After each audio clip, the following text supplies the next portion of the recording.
Hello，大家好，我是伟权，欢迎回来我的频道。那非常快的，我们的这个乙巳年就迎来了最后的一个月份，也就是己丑月。那这个己丑月又将会带来如何的一个机会还有危机呢？我们又可以怎样利用它来做最后的冲刺？我们这个视频就一起来了解这个己丑月吧。首先我们可以看到己丑。己呢本身是属阴的土，那丑呢里面的一个主气也是己土，所以呢无论天干或者地支呢，我们都是属于同一个气。那当我们看到这样子的一个关系我们通常会称它为比肩。那比肩在我们的八字里面代表的都是一种合作、一种伙伴或者呢朋友的一种代表啦，所以呢，我们这个月份的主题都会围绕在人与人之间的一种协作关系你跟其他人的一个交往你跟他可能是朋友或者生意上的伙伴，甚至呢，在你个人本身你如何跟自己相处呢？都会是这个月份的一个主题啦。那至于我们要如何用得更好呢？在这个月份我会建议大家呢，更加以长远或者呢以未来为一个目标。那你们呢可以互相的讨论协商，到底你们要共同往哪里一个方向去前进？因为很多时候呢，我们可能在同一个工作环境下，或者在同一个团体里面我们只是在一起工作，但是很多时候我们理念呢是非常不一样，或者价值观呢是不一样，那很容易呢就会产生很多的冲突还有矛盾这个月份的挑战呢，也是围绕在人与人之间的一种合作关系啦。那但是呢，如果我们先往好的一方面去运用的话，其实呢，你可以运用这个月份有的一个吉星就是华盖。华盖呢，代表的是很多的创意，很多跳脱性的思维，你可以有很多创新的点子来帮助你们呢合作的更加的愉快，对未来有更多新的一种展望。那毕竟这个月份呢是这个乙巳年的最后一个月份嘛，那很多时候呢我们都会希望做一个小小的总结我们来做一个未来一个新年新希望这样子的一个安排。那这个月份呢就会非常适合跟你的伙伴、跟你的生意上的同伙或者你同事一起去讨论这些事情啦。至于在这个月份它可能会带来的一个挑战也是跟这个合作关系或者呢这种同伙关系出现的一种分裂。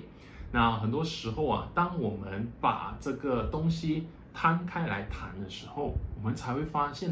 原来我们之间呢有这么多的一个分歧，有这么多的冲突，我们都没有察觉，所以呢在日常的时候才会很容易很不自觉的就陷入了一些争吵里面啦。所以呢在这个月份其实也是一个很好去做一个了结，把这些长期以来有的一些矛盾，对对方的一些不满我们来做一个完结，我们来结束它，我们不再呢纠结于过去的一些不好的感情或者不好的关系上面我会说是一个非常好的机会去重新去定义或者去定位你们的一个关系，你也可以重新为自己找到一个新的位置，可能呢找到新的合作伙伴去开始一个新的旅程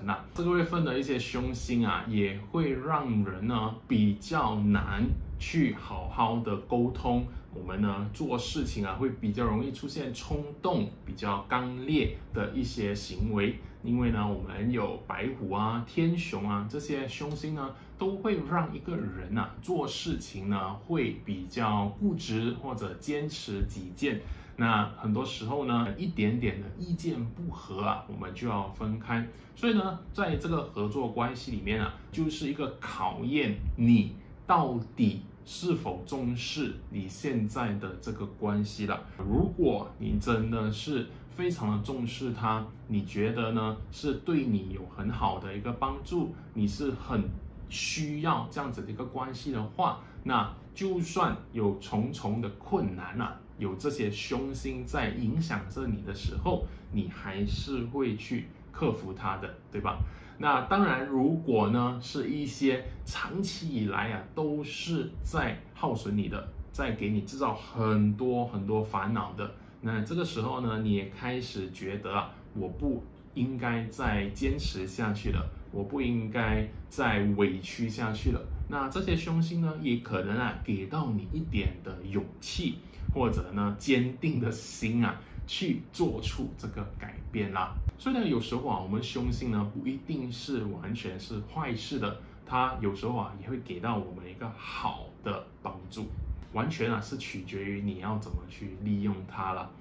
那接下来呢，我们就来看一下这个月份的焦点的生肖有哪几个。那首先呢，这个月份呢，我会把它分为3个组别啦，那大家会比较容易掌握还有理解。属羊的就是未，还有属龙的辰呢，这2个呢，在这个月份可能会迎来比较激烈的一种冲突，因为呢，它跟我们的丑啊都是属于冲还有破的一个关系。那这个呢，怎么说激烈的冲突啊？它代表的是可能在表面上，或者呢，在一些实质事情上会有一些变化，还是围绕在你跟其他人的一个合作关系，或者你跟朋友之间的一个关系啊，可能会出现变化啦。那第2组呢，我会说是比较偏向于是情绪上的一种变动，或者情绪上的一种影响。那它有呢是5，也就是属马的，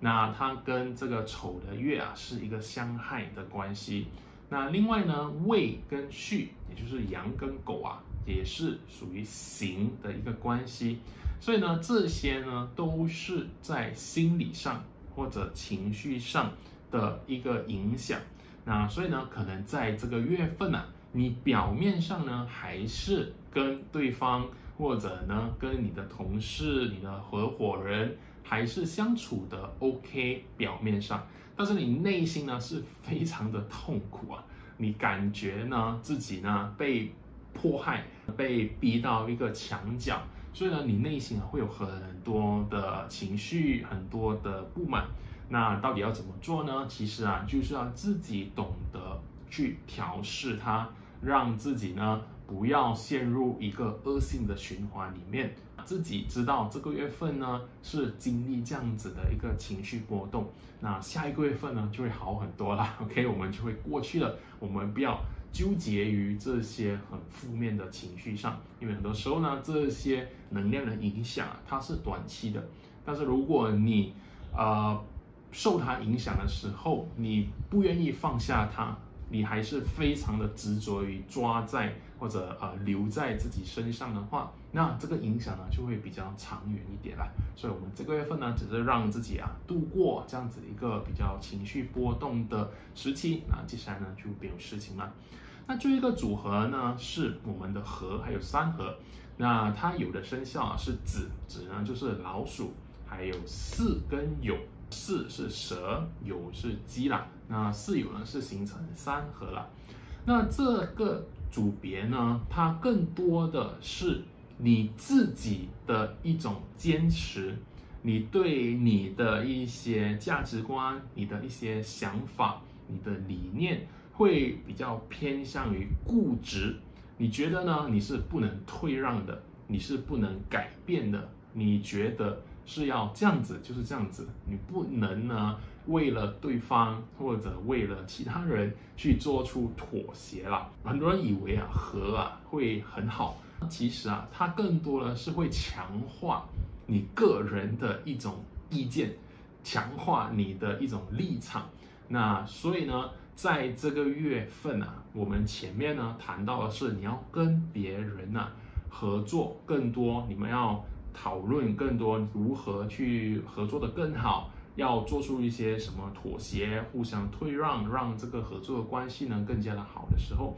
那可能啊这个和呢反而会带来一些问题了，因为啊你会很坚持自己要的一个方式。那下一个部分呢，我们来看一下这个月份我们需要留意的健康问题是什么。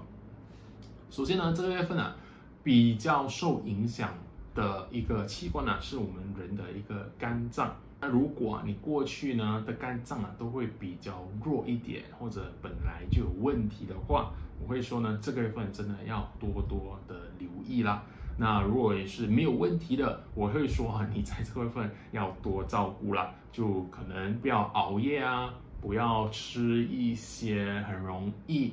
让肝脏啊受感染的一些食物，好像会发生肝炎啊。那另外呢，也要多加留意啊自己的这些神经、这些经络，还有呢你的双脚这几个器官呢，都是我们在这个月份可能会出现问题的。那大家呢要多多的留意。好，那接下来呢，我们就来谈一下这个月份我们可以如何去调整你的家的一个能量。我们可以有2个的调整。那首先呢，第一个我们要调整的是把不好的能量清除掉，或者呢把它移除掉，去进行一个净化。那这个月份啊，最需要被净化的一个方位呢，就是在西北方。净化的方式啊，也是非常的简单啦。我过去的每个视频呢，都有跟大家分享了。首先呢，你可以选择的是去你家的西北方去找寻一个生锈了的铁器，或者呢已经破碎了的物品，无论是什么都可以。它可能呢已经在你的家的那个西北方里面了，它已经坏了，你很久放在那一边，你没有去处理它，这个月份呢就是一个很好的机会啊，去处理啦。为什么我们要这么做呢？其实啊，在我们的这个能量净化的过程里面，这些已经生锈的啊，或者已经破碎的东西啊，如果没有去处理它的话，它会开始聚集所有的负能量，好像变成一个煞气这样子啦。所以呢，我们要做的就是定期的去清理家里的这些所谓的垃圾，或者呢应该被处理的物品。如果呢你没有去处理的话，很有可能啊会导致住在这个家里的人啊，头脑呢比较很难运作的很好，他头脑会很不清晰，时常呢反应比较慢，或者感觉时常能量非常低落这样子啦。我们都会说家里呢不要囤积太多垃圾，或者呢囤积太多不必要的物品，就是这样子的一个理由啦。如果你去那一个方位呢还是找不到这些物品的话，你可以做的就是用一杯水，用杯子装一杯水过后，任何时间都可以，你把这个杯子呢放在那个西北的方位。当你放下去的时候，你开始想象家里的所有的这些不好的能量，这些负能量呢，都会被这杯水所吸收进去。那你放在那边呢，给它15分钟，15分钟过后呢，你就把这杯水小心的、慢慢的拿到家外面去。我们不要倒在家里的厕所，我们拿到家外面，可能是沟渠还是外面的草地都可以。那你就慢慢的倒掉，不要好像泼水那样子泼出去我们要慢慢的倒掉，然后呢把回来，然后把杯子洗干净就可以了。这个举动呢也是一样的，可以很好的进行家里的一个能量净化了。当我们净化完过后，我们这个月份呢又有另外一个机会呢去强化家里的一个好的能量。这个月份呢是在西方，那西方呢我们要怎么去强化这个好的能量呢？其实我们就可以利用一个圆形的灯，网上呢或者你去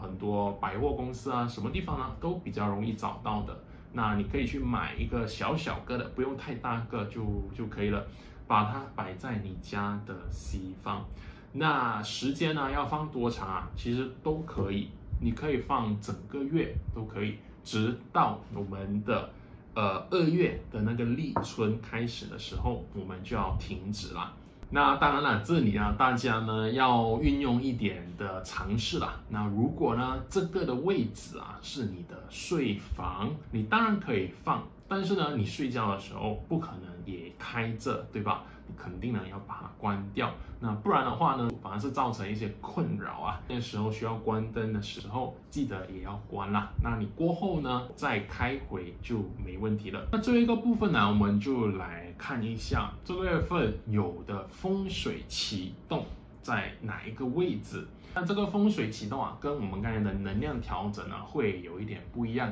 如果你是第一次来到我的频道，然后你不知道这有什么差别的话，我在这里呢再跟大家做一点的分析。我们的这个风水启动其实它是按照风水的原理，还有我们的飞星的组合去启动家里的一些特定的位置，来帮助我们呢达到某一些的目的。那这个呢会比较有一个非常强的目的性的，它可能会带来一些外面的机会住在家里的这些人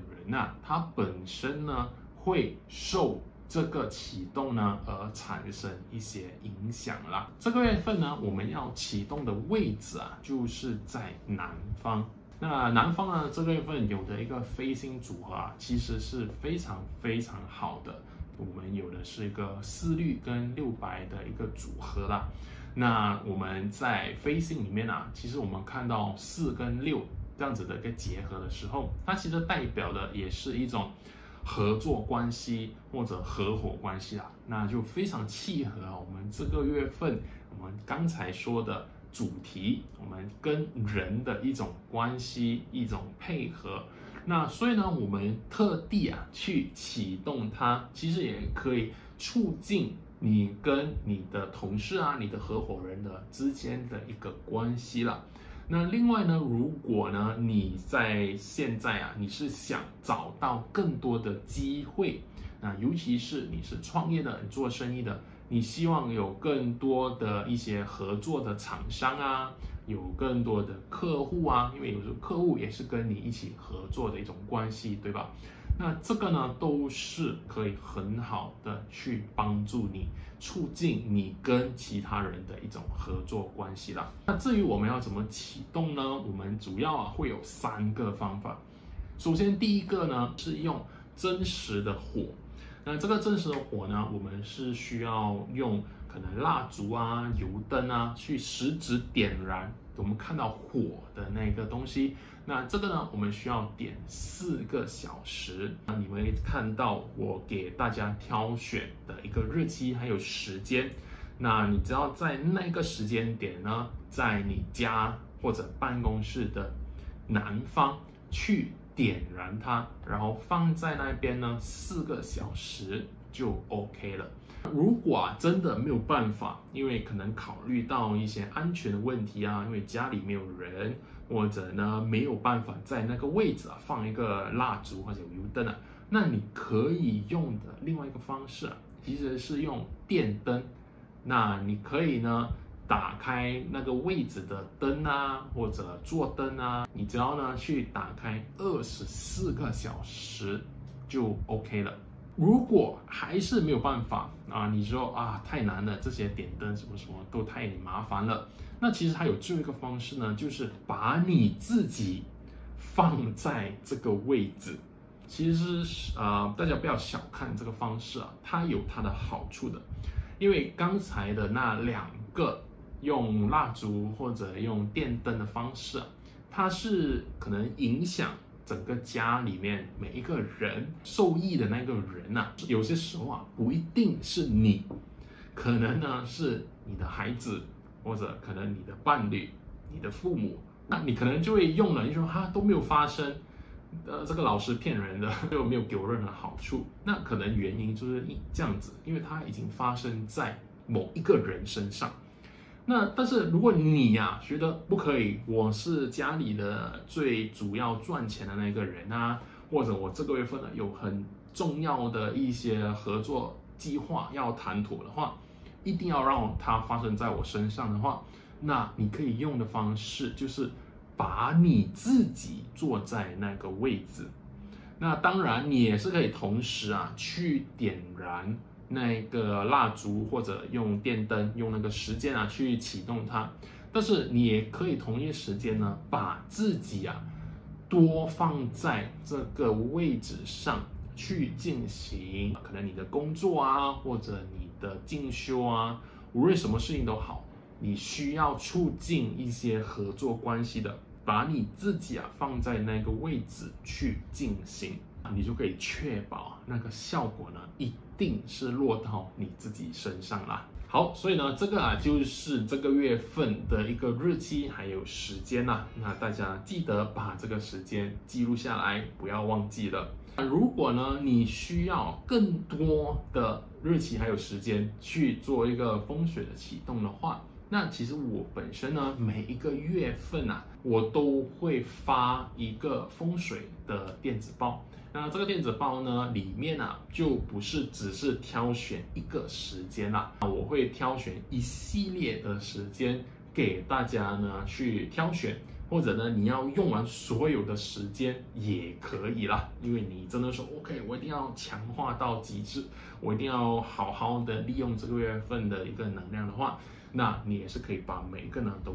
去启动它。那当然在这个电子报里面啊，除了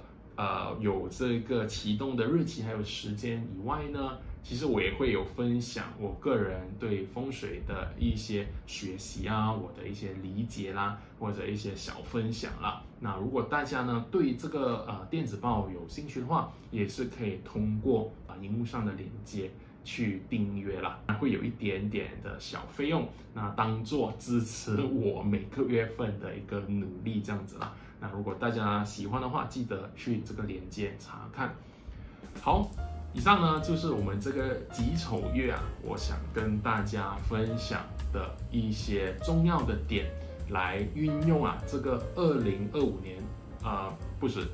乙巳年的最后的一个月份来做最后的冲刺啦。下一个月份呢，我们呢就会进入到一个全新的年份，也就是丙午年啦。那丙午年啊，将会是非常非常有趣的一年啦。那我们一起来尽情期待这一年呢，将会带来这样的一个情况。好，那如果大家喜欢这个视频的话，记得留言、点赞，还有分享给你的家人朋友啦。我们下一个视频见，拜拜。